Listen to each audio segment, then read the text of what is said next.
God is light, in whom there is no darkness at all. Jesus Christ is the light of the world. And this is the judgment, that the light has come into the world, and we love darkness rather than light.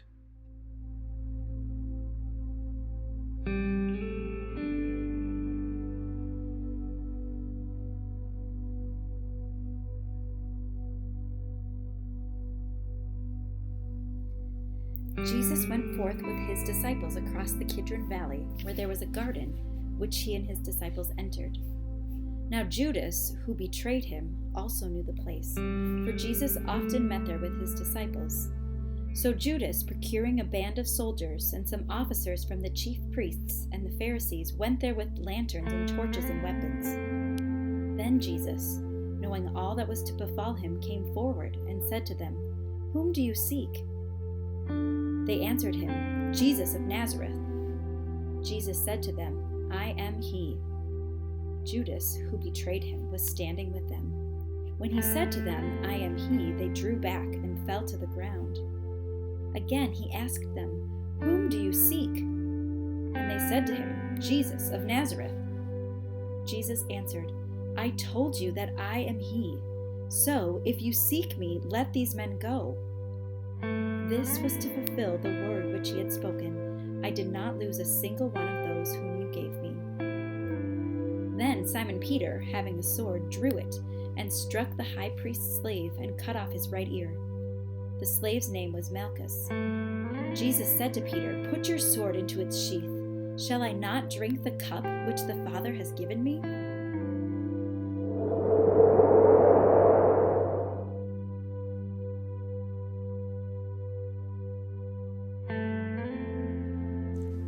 So the band of soldiers and their captain and the officers of the Judean authorities seized Jesus and bound him. First, they led him to Annas, for he was the father-in-law of Caiaphas, who was the high priest that year. It was Caiaphas who had given counsel to the religious authorities that it was expedient that one man should die for the people.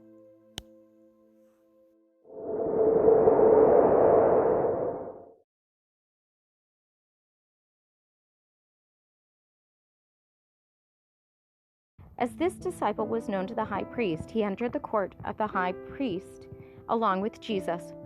While Peter stood outside at the door, so did the other disciple who was known to the high priest, went out and spoke to the woman who guarded the gate and brought Peter in. The woman who guarded the gate said to Peter, "Are not you also one of this man's disciples?" He said, "I am not." Now the servants and officers had made a charcoal fire because it was cold, and they were standing and warming themselves. Peter also was with them, standing and warming himself.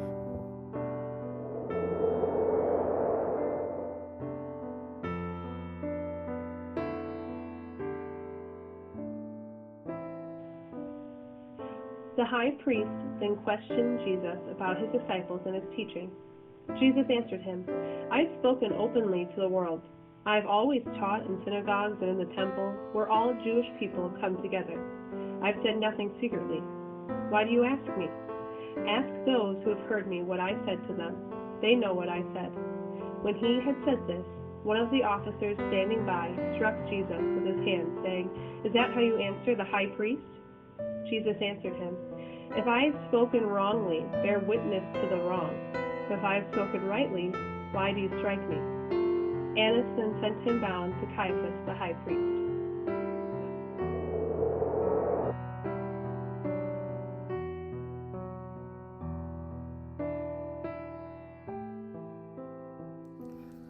Now Simon Peter was standing and warming himself. They said to him, "Are not you also one of his disciples?" He denied it and said, "I am not." One of the servants of the high priest, a kinsman of the man whose ear Peter had cut off, asked, "Did I not see you in the garden with him?" Peter again denied it, and at once the cock crowed.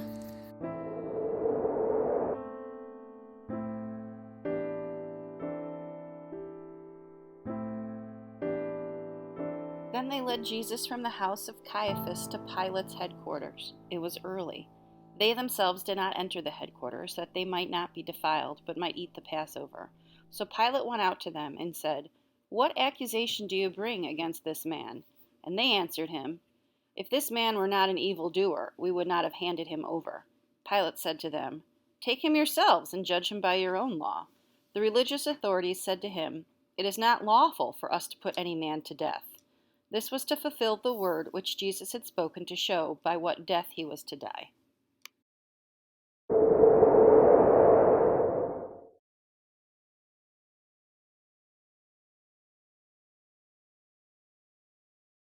Pilate entered the headquarters again and called Jesus and said to him, "Are you king of the Jews?" Jesus answered, "Do you say this of your own accord, or did others say it to you about me?" Pilate answered, "Am I a Jew? Your own nation and the chief priests have handed you over to me.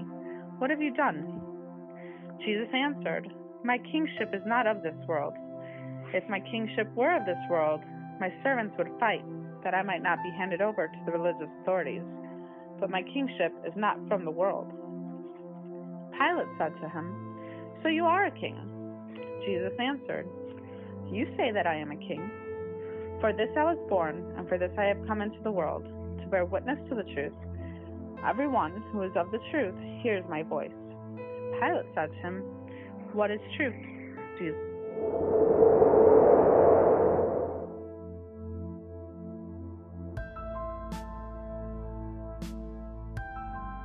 After Pilate had said this, he went to the religious authorities again and told them, "I find no crime in him.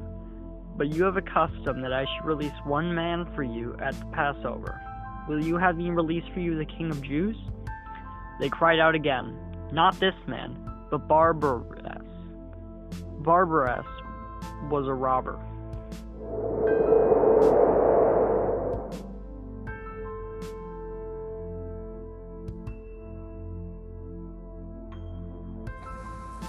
Then Pilate took Jesus and scourged him, and the soldiers plaited a crown of thorns and put it on his head, and arrayed him in a purple robe. And they came up to him, saying, "Hail, King of the Jews!" and struck him with their hands.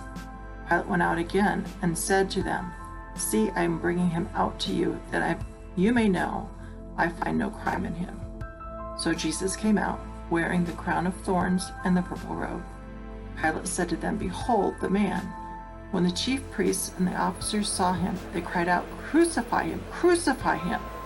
Pilate said to them, "Take him yourself and crucify him, for I find no crime in him." And the religious authorities answered him, "We have a law, and by that law he ought to die, because he has made himself the Son of God."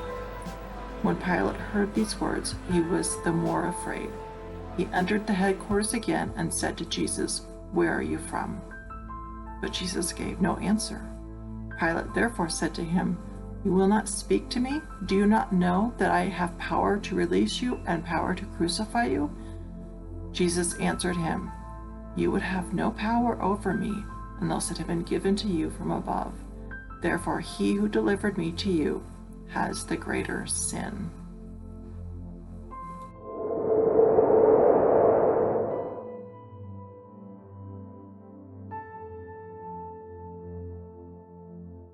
Upon this, Pilate sought to release him. But the religious authorities cried out, "If you release this man, you are not Caesar's friend. Everyone who makes himself a king sets himself against Caesar." When Pilate heard these words, he brought Jesus out and sat down on the judgment seat, at a place called the Pavement, and in Hebrew Gabbatha. Now it was the day of the preparation of Passover. It was about the 6th hour. He said to the religious authorities, "Behold your king," they cried out. Away with him, crucify him." Pilate said to them, "Shall I crucify your king?" The chief priests answered, "We have no king but Caesar." They handed him over to them to be crucified.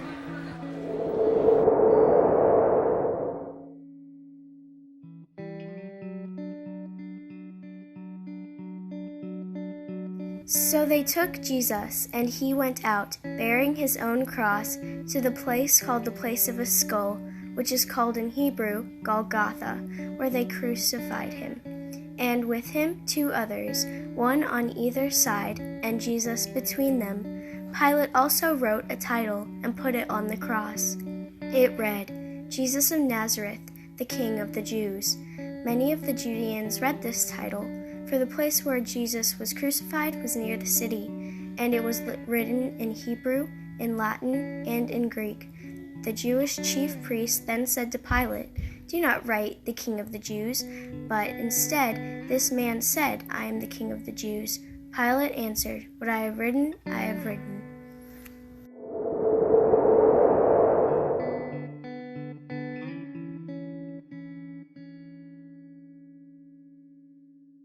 When the soldiers had crucified Jesus, they took his garments and made 4 parts, one for each soldier, and his tunic.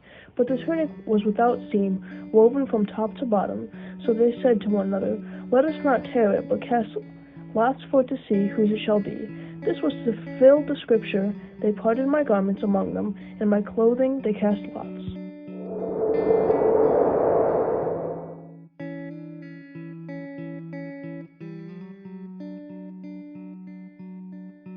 So the soldiers did this. But standing by the cross of Jesus were his mother, and his mother's sister Mary, the wife of Clopas, and Mary Magdalene. When Jesus saw his mother and the disciple whom he loved standing near, he said to his mother, "Woman, behold your son." Then he said to the disciple, "Behold your mother." And from that hour the disciple took her to his own home.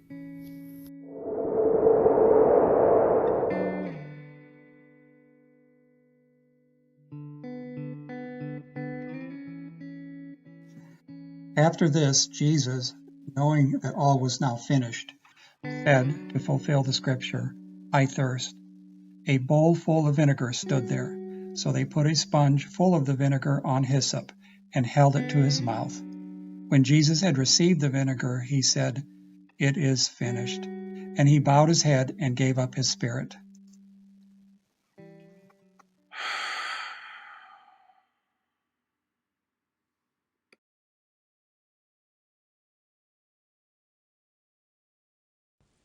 Since it was the day of preparation, in order to prevent the bodies from remaining on the cross on the Sabbath, for that Sabbath was a high day, the religious authorities asked Pilate that their legs might be broken, and that they might be taken away. So the soldiers came and broke the legs of the first and of the other who had been crucified with him. But when they came to Jesus and saw that he was already dead, they did not break his legs. But one of the soldiers pierced his side with a spear, and at once there came out blood and water. He who saw it was borne witness. His testimony is true, and he knows that he tells the truth, that you also may believe.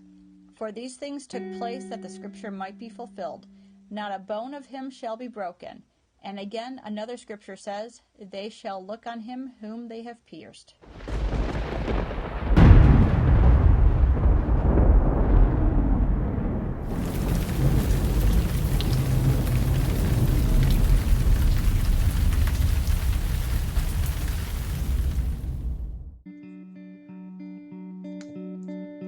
After this, Joseph of Arimathea, who was a disciple of Jesus, but secretly, for fear of the religious authorities, asked Pilate that he might take away the body of Jesus. Pilate gave him leave. So he came and took away his body. Nicodemus also, who had at first come to him by night, came bringing a mixture of myrrh and aloes, about 100 pounds weight.